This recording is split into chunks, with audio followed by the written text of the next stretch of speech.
So, welcome everybody to a very special Literally Alive being recorded Sunday, April 3rd, 2022.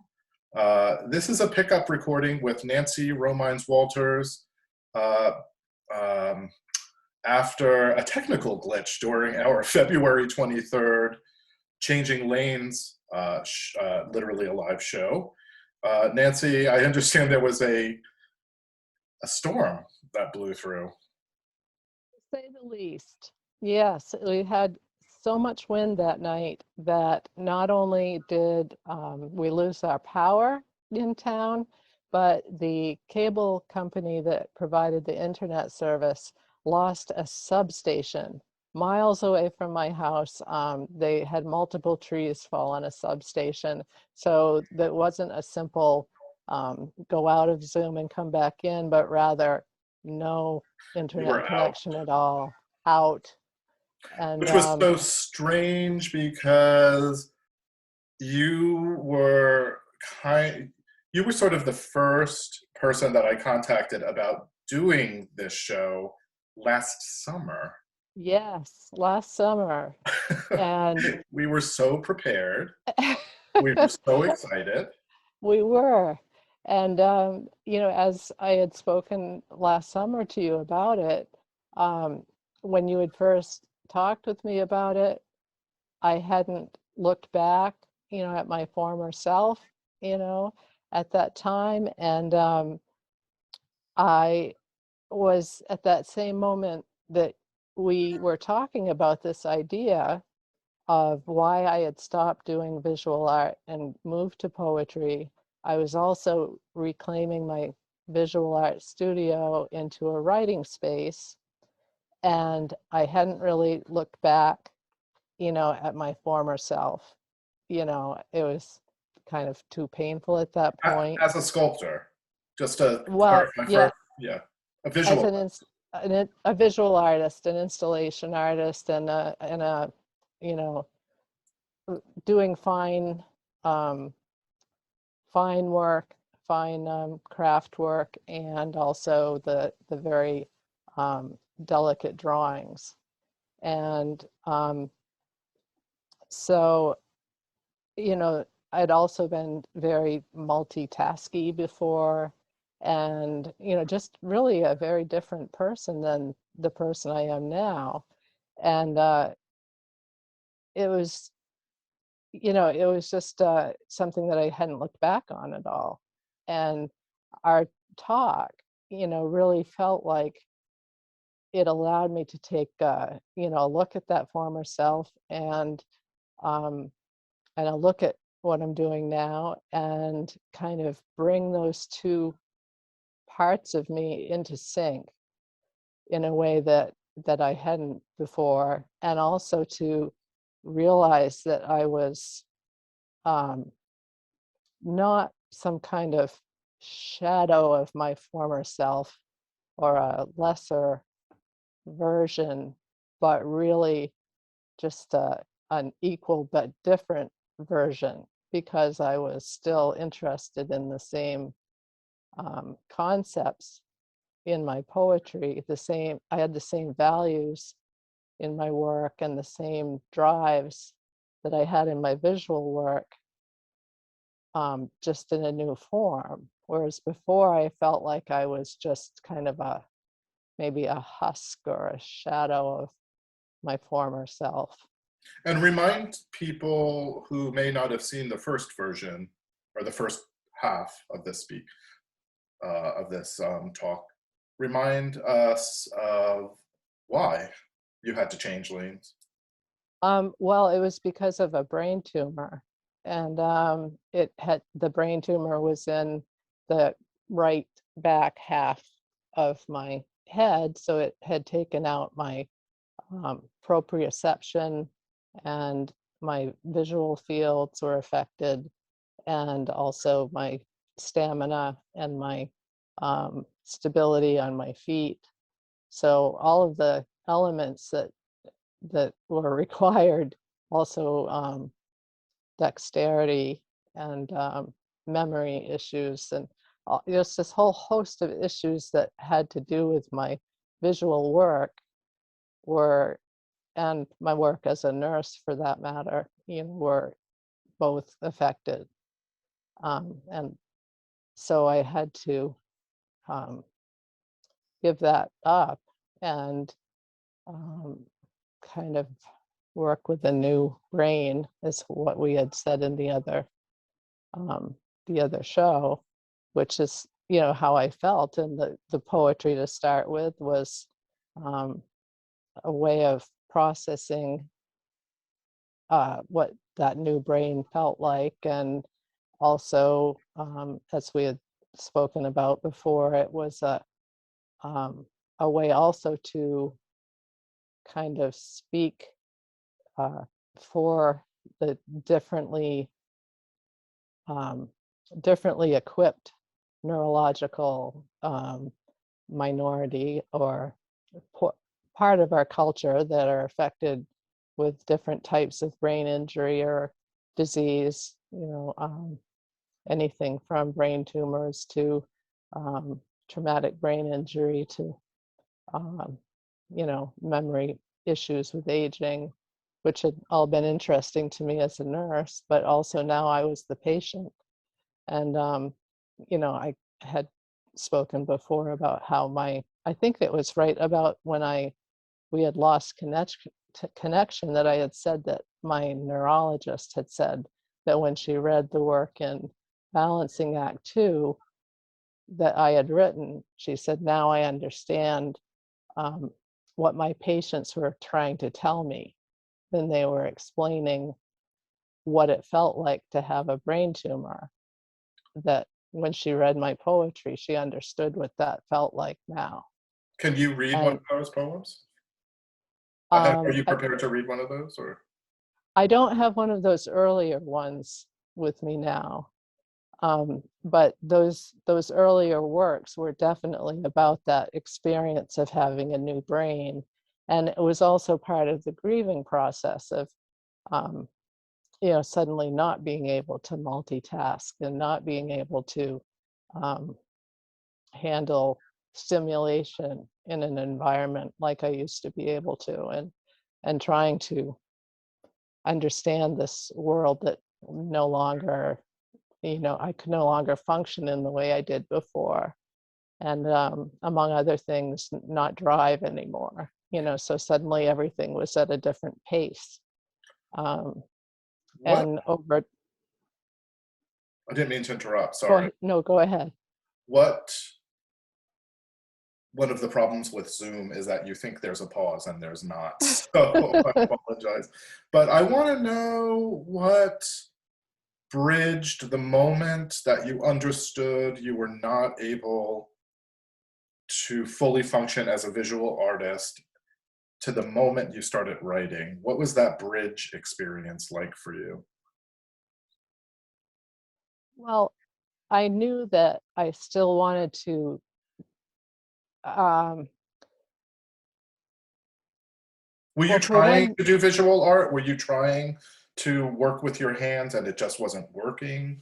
I well, mean, absolutely. I tried to um, do various things, and just wasn't able. I tried to at least do visual postcards to one friend of mine, but the images just seemed like, I went from being, showing internationally and all over the place, on a very professional level, to doing what felt like something that was just kind of like just filling the page with marks. Um, it just didn't, and it hurt my head too, literally. Um, and then some friends of mine suggested that I try writing poetry, because that part of my brain, the writing and reading, was not affected other than being a little slow. So I started to read and write poetry, and that really allowed me to connect. This all happened before COVID, so some friends helped me to start a poetry group at the Wilton Library, and that was a way to connect with a community of people that were interested. And I've always been a very connection-driven person. That was a big part of my visual art, the idea of connection and the making of families, not necessarily blood families, but families and groups and intersections of groups and groups within groups, and how exclusions and inclusions and all of those things are core to what I am interested in, including where we are with nature and where it's in sync and not in sync, were all part of my work before, and were something that I realized I wanted to get back to eventually once I sort of understood, how to work with my new brain and body. And I have always been, whether it was visual or writing, the type of creator that needs to have or craves a response. It's not, the piece is never finished until it's seen or read and responded to. Like, I've never really understood people that say, oh, I just do it for myself. I don't care if anyone ever reads it or sees it.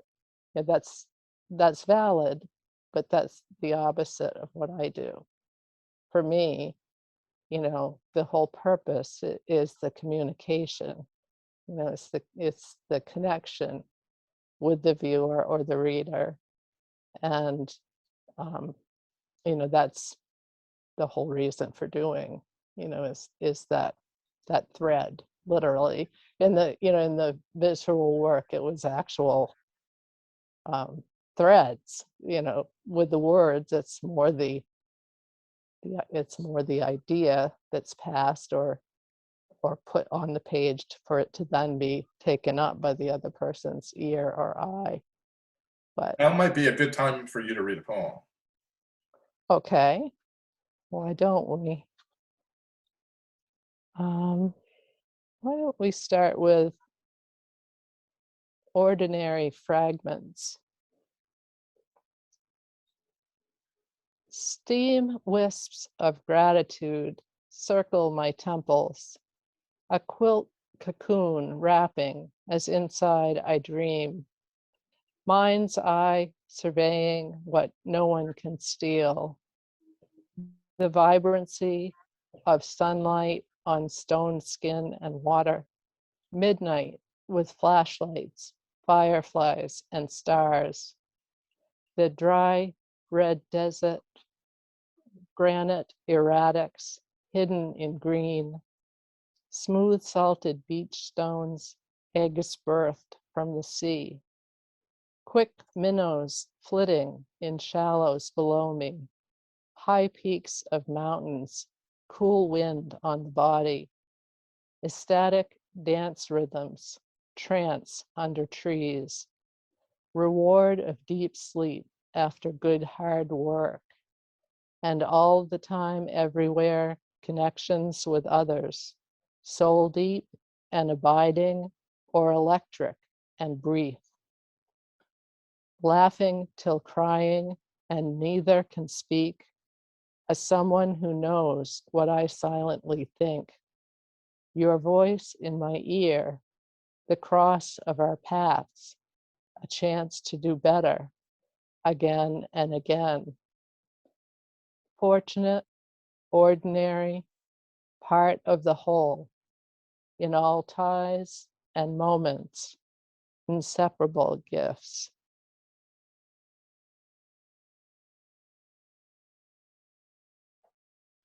And I'm starting to play with placement in a way that's becoming more visual, as well. I don't know if you can see that. Yes, we can't read it, So, but it's yeah, so that's something new for me. so tell we share a sort of a strangely common background in visual art. um, And your discipline around visual art was pretty great. I remember seeing an exhibition of yours in maybe the late 90s, early 2000s at CMCA, if I remember correctly. Yep, That that was would have been in the before I even early, knew you. Yeah, before we met. yeah. And I remember that exhibition. Uh, how how how difficult was it for you to get to a place of discipline with writing, with poetry, as you had evolved as a visual artist? Hmm. Well, I think that the more difficult thing for me than discipline is patience, because I was brought up in a very um, really steeped in a Protestant work ethic that runs as deep as any. It seems that everyone has that, whether it's Catholic guilt or, whatever your denomination is or situation is, it's something. Um, but in my case, it's Protestant work ethic, where I had a grandmother that taught for 36 years, and then when I was born, she quit, and it all was on me, so it's like, it has to be perfect, it has to be 100%, you know, it was never quite good enough, so I grew up with that background and, worked really hard and never, gave up until it was the best, that I could do. Which showed in your And visual work. I think the word I was searching for was practice. How and yeah. yeah, and so before the brain tumor, I was, very driven and very multitasky and very, the old plate spinning all over the place, keeping all of the plates spinning. That was me. And so I think that the experience that I went through um, kind of took that ability away to a great extent, and that humblingness of the experience um, kind of forced me to have to like sit down and write in a way that I would have preferred to not have a brain tumor to make me do that. But sometimes it takes something bad to have something good happen, is the way I choose to see it. And so now it's more like I have the discipline, but I just have to be patient enough that everything doesn't come super fast and things take time to develop. Um, I certainly do write every day. I certainly do revise, revise, revise. Um, I have no problem with self-discipline, but it's just that my energy level is lower, and my stamina is lower. And I'm also coming to this field, at a later age than someone who's been doing it since college. So all of those things are, um, they're different from before. So, and I have to, work within those confines in a way. But I bring the same discipline to it. Did you write at all before? Yes. And that was an interesting point that you brought up when you were asking the three of us for um, the original Changing Lanes. And I did write poetry before, even in high school. I had this set of poems that a friend of mine and I wrote back and forth called The Thousand Murmurs. And I still have some of them somewhere in high school notebooks. They were kind of um, had this I don't know if it was supernatural, but like this kind of suspenseful, who, you know, what are these spiritual thousand murmurers that come by and, you know, cause special things to happen.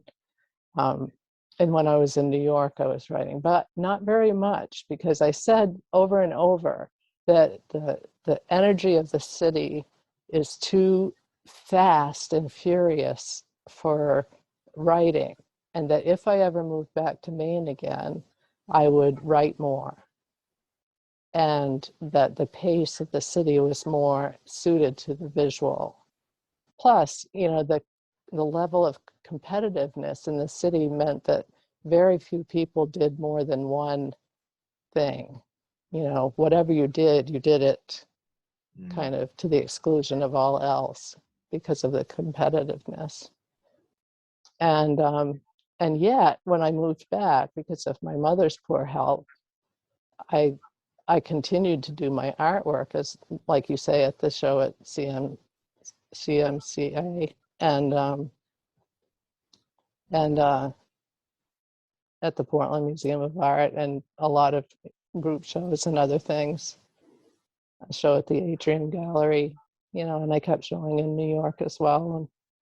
And I did write a piece for the American Journal of Nursing when I became a nurse, and I still didn't think of myself as a writer then, for some reason. and it really did take the brain tumor to make me flip over. But I was writing, you know, after I came back, I did write more.